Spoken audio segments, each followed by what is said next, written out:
Rainbow Six Siege has been delayed. December 1st, 2015 is the new release date, the same day as Just Cause 3, curiously enough. And I've got Mike Mahardy and Aaron Sampson here to chat a little bit about the disappointment of Rainbow Six Siege being bumped a couple of months, and also about betas in general. And I got a lot of thoughts about that yourself, Aaron. First of all, Mike, details on this bad boy. It's been pushed 3 months.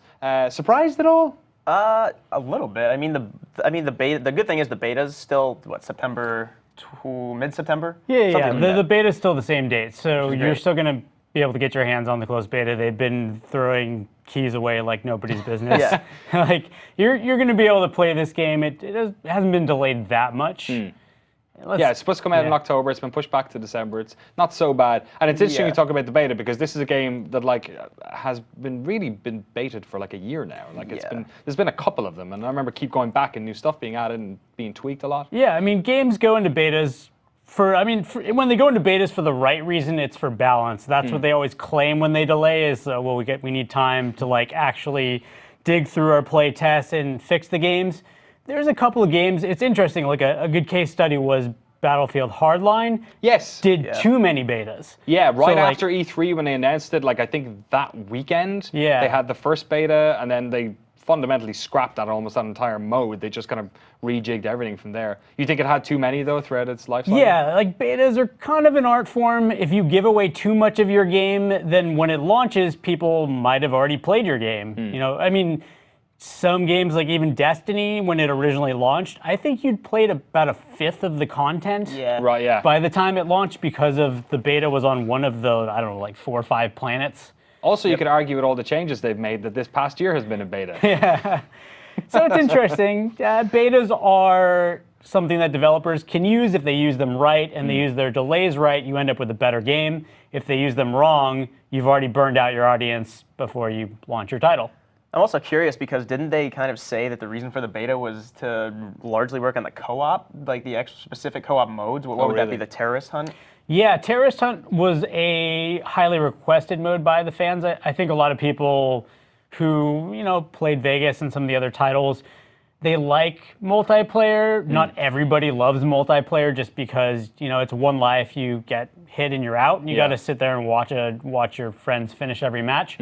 So having that co-op is important because it lets you stay alive longer, do more with your friends. We played it at E3 and it was actually very challenging, which I thought was cool. Yeah. We played on the higher level mode, or the higher difficulty modes, and the AI was quite good.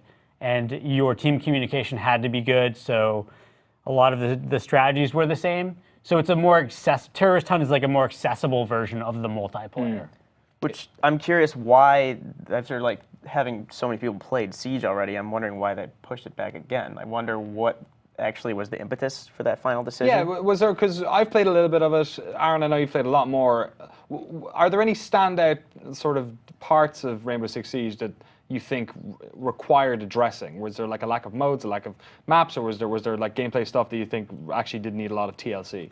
One of the things that they could get a little handicapped on is the fact they only showed 10 of their 20 classes. Right.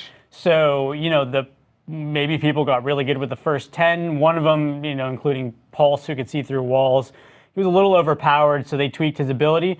But then, you're going to launch the game. There's going to be another 10 players, and any of them could break the game. I mean, they showed a medic class recently who can fire revival darts. There's any number of things that a new class member can do to mess with the game. So, do you think developers are maybe getting a little bit gun shy in terms of releasing games that are imbalanced? I was talking to the Overwatch guys at Gamescom, and they've basically used every event, be it BlizzCon or PAX, even E3 and Gamescom as well, as ways of basically doing A/B testing and alpha testing or beta testing their game there. Do you think people are a little bit reticent of releasing a game that isn't perfectly polishedly balanced? Yeah, especially in light of the last couple of years, especially with so many games you could name. I can name 3 off the top of my head that had pretty poor release states. There's Battlefield Hardline, like you mentioned, then there's Assassin's Creed Unity, which isn't as multiplayer focused, but it's kind of, if they're upfront about it and say, this is going to be our beta, this is our release, I'm fine with what Ubisoft's doing with